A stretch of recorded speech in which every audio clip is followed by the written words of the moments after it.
디모데전서 4장 1절에서 5절 말씀입니다.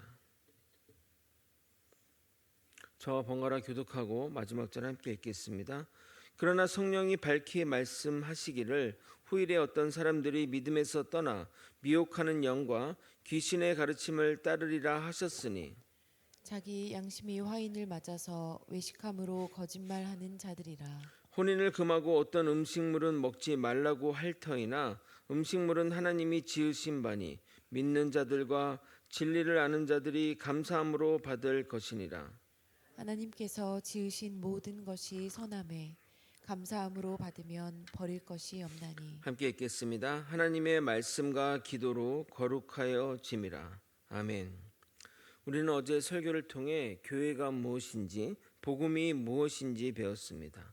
다시 기억하는 차원에서 말씀드리면 교회는 살아계신 하나님의 집이며 진리의 터전입니다. 복음은 예수님과 예수님이 이 땅에서 하신 모든 일입니다. 우리가 이 사실을 말씀을 통해 배울 수 있습니다.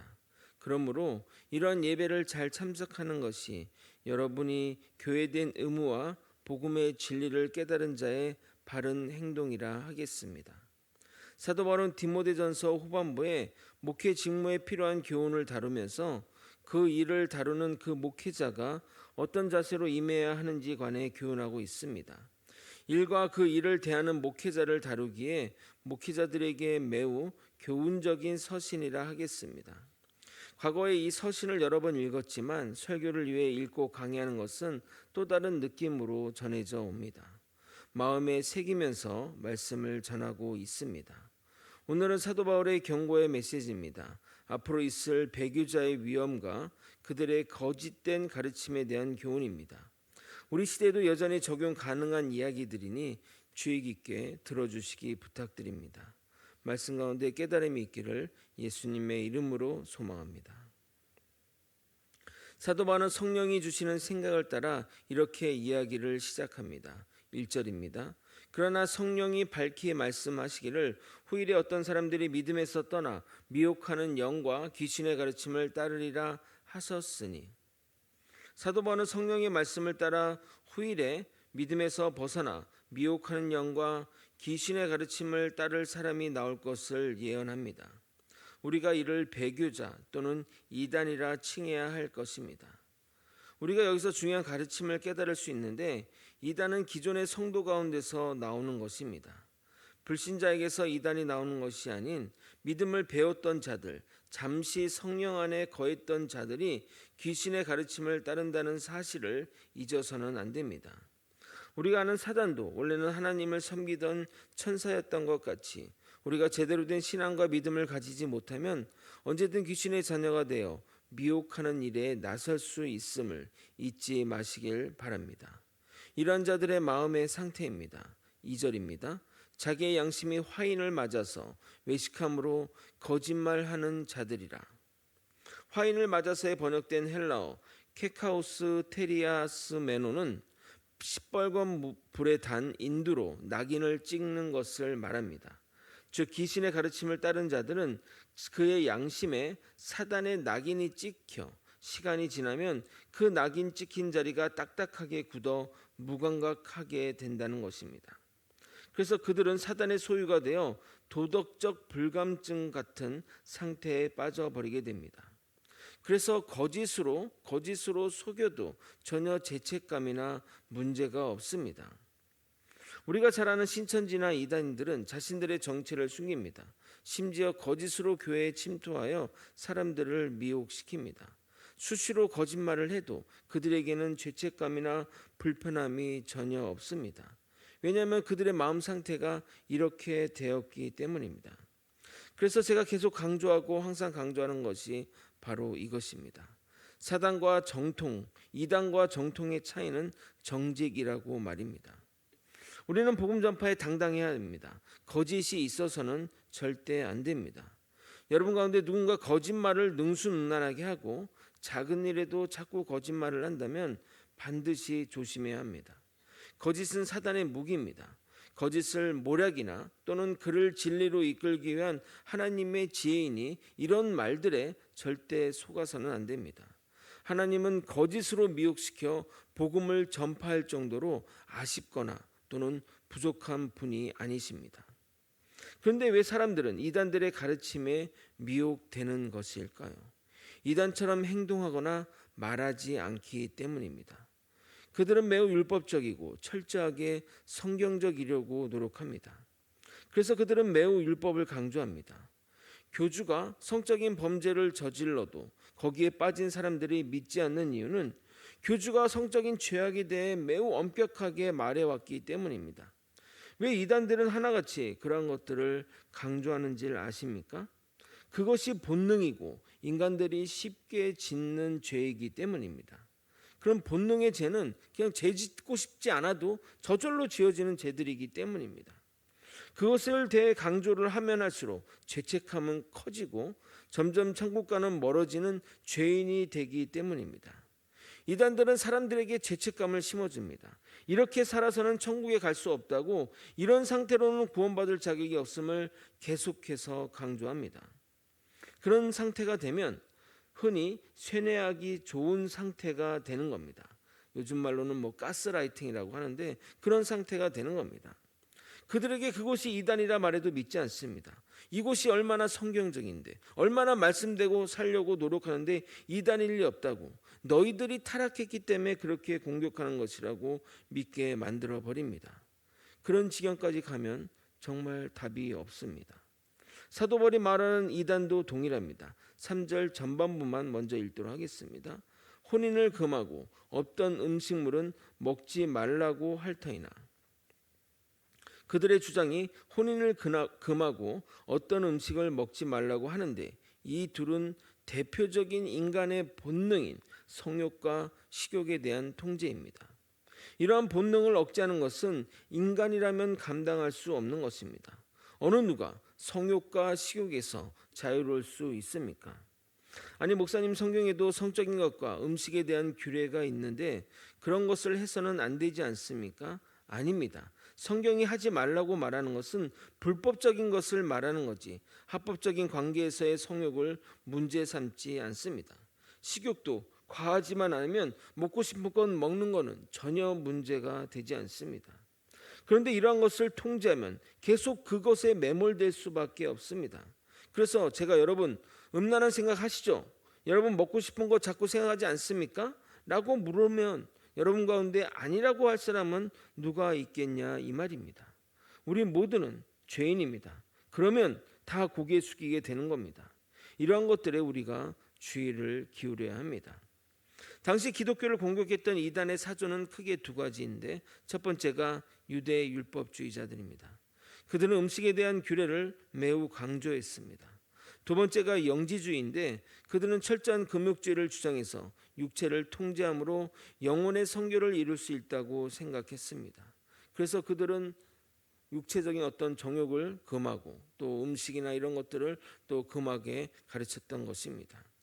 이에 사도 바울의 해답입니다. 3절 후반부를 여러분이 한번 읽어보도록 하겠습니다. 함께 읽겠습니다. 시작. 음식물은 하나님이 지으신 바니 믿는 자들과 진리를 아는 자들이 감사함으로 받을 것이니라. 나중에 내이기 강의를 하게 되면 그때 자세히 다루겠지만, 하나님이 부정한 음식이라고 말하며 그 음식을 먹지 말라고 하는 것은 그 음식이 부정하다는 것이 아니라 우리 몸에 부정적인 영향을 미쳐서 부정하다고 규정한 것이 대부분입니다. 하나님이 창조하신 것들에 부정적인 것은 있을 수 없습니다. 우리가 감사하고 먹으면 다 문제가 없습니다. 3절에 이어 4절도 동일한 말을 하는 것처럼 보이지만 그렇지 않습니다. 3절은 식물에 먹는 것에 대한 것이라면 4절은 창조한 모든 것을 말하는 겁니다. 4절을 읽도록 하겠습니다. 하나님께서 지으신 모든 것이 선함에 감사함으로 받으면 버릴 것이 없나니. 하나님은 이 피조 세계를 창조하시고 보시기에 좋았더라라고 말씀하셨습니다. 그러므로 우리가 감사함으로 받으면 버릴 것이 없습니다. 그런데 목사님, 세상에는 나쁜 것도 있지 않습니까? 마약이나 총기나 폭탄 같은 것들은 나쁜 것인데 그런 것도 선하다고 할 수 있나요? 이해가 잘 안 됩니다. 라고 말할 수 있습니다. 일단 2차 가공품은 하나님의 창조 안에 들어가는지 우리가 좀 생각해 봐야 합니다. 그렇다고 무작정 2차 가공품은 안 된다고 말하면 이 세상에 문제가 되는 것은 하나도 없을 것입니다.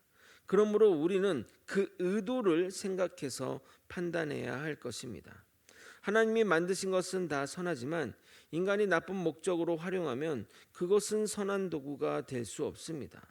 또 그러한 것들을 하나님의 탓으로 돌린다면 인간이 스스로 재어놓고 그것을 하나님께 돌리는 그런 핑계를 삼는 것뿐입니다. 약도 인간의 치료를 위해 사용하면 선한 도구이지만 과용하여 마약으로 사용하면 악한 도구가 되는 겁니다. 폭탄도 건설을 위해서 또는 선한 목적으로 사용하면 선한 도구이지만 사람을 죽이기 위해 사용하면 악한 도구가 되는 겁니다. 우라늄도 좋은 목적으로 사용하면 에너지로 잘 사용되지만 융합하여 제조하면 핵폭탄이 되는 것입니다. 그러므로 하나님의 창조물이 문제가 아니라 인간이 어떻게 그것을 사용하느냐가 중요한 것입니다. 감사함으로 받는다는 것은 선한 목적으로 사용한다는 것이 전제되어야 하는 것입니다. 마찬가지로 성과 먹는 식물도 하나님이 인간에게 주신 좋은 것입니다.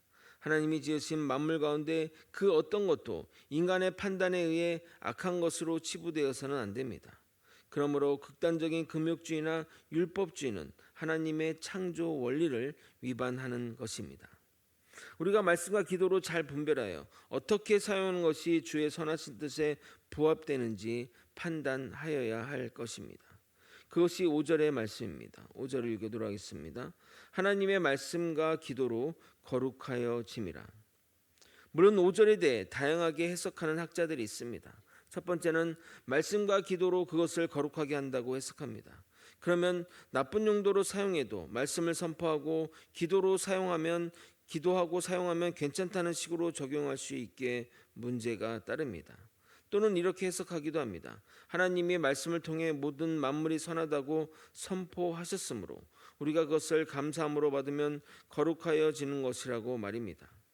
그러나 저는 저의 해석이 맞다고 생각합니다. 하나님이 창조한 모든 것은 선합니다. 그것을 사용할 때 말씀에 근거하여 하나님께 기도하고 어떻게 사용하는 것이 선한 목적에 맞는지 고민하고 결정할 때 그것이 거룩하여 진다고 생각합니다. 거룩함을 물건 자체에 있는 것이 아니라 선한 목적에 있는 것이기 때문입니다. 말씀을 정리하겠습니다. 언제나 이단과 우리를 미혹하는 세력들이 있습니다. 항상 그들은 우리의 죄책감을 건드립니다. 우리가 주님께 굴복하는 지점들을 건드립니다. 물론 적당한 죄책감과 죄의식이 있어야 합니다. 그것이 우리를 방종과 타락으로 이끌지 않기 때문입니다. 그러나 우리의 구원을 불확실하게 하고 우리의 일상의 삶을 무너뜨릴 정도로 그런 것들이 높아진다면, 죄의식과 죄책감이 높아진다면 우리는 이런 것들 통해서 이상하다 함을 깨달아야 합니다. 하나님은 우리가 이 세상에서 잘 살기를 바라지 죄책감에 눌려 살기를 바라는 것은 아닙니다. 주님은 우리에게 자유를 주셨습니다. 갈라디아서 5장 1절입니다. 그리스도께서 우리를 자유롭게 하려고 자유를 주셨으니 그러므로 굳건하게 서서 다시는 종의 멍에를 매지 말라. 요한복음 8장 32절은 이렇게 말합니다. 진리를 알지니 진리가 너희를 자유롭게 하리라. 우리는 말씀을 통해 더욱 자유함을 느끼고 주 안에서 평안을 느낍니다. 복음의 진리를 잘 깨닫고 주의 말씀과 기도로 분별하여 주님이 우리에게 허락한 모든 것을 선한 목적으로 또 주의 나라와 영광을 위해 사용하는 저와 여러분이 되시길 예수님의 이름으로 축원드립니다. 기도하시겠습니다. 하나님의 뜻을 따라 이 세상의 것들을 잘 분별하고 우리를 죄책감과 죄의식으로 인도하는 아버지 이단의 가르침에 미혹되지 않도록 이끌어 주시옵소서. 아버지, 종말의 때가 올수록 이러한 미혹하는 세력들이 넘쳐나고 우리를 하나님의 품에서 빼앗아 사단의 길로 나아가게 하는 것들이 많습니다. 우리가 말씀과 기도로 잘 분별할 수 있게 도와주시고 또 우리에게 허락된 모든 것을 말씀과 기도로 잘 분별하여 사용하게 거룩하게 사용할 수 있도록 이끌어 주시옵소서. 주님의 뜻 안에 사는 주의 백성들 말씀 안에 굳건히 세워주시고 말씀으로 무장하여 살아갈 수 있도록 역사하여 주시옵소서. 사랑이 많으신 예수 그리스도 이름으로 기도드리옵나이다. 아멘. 주기도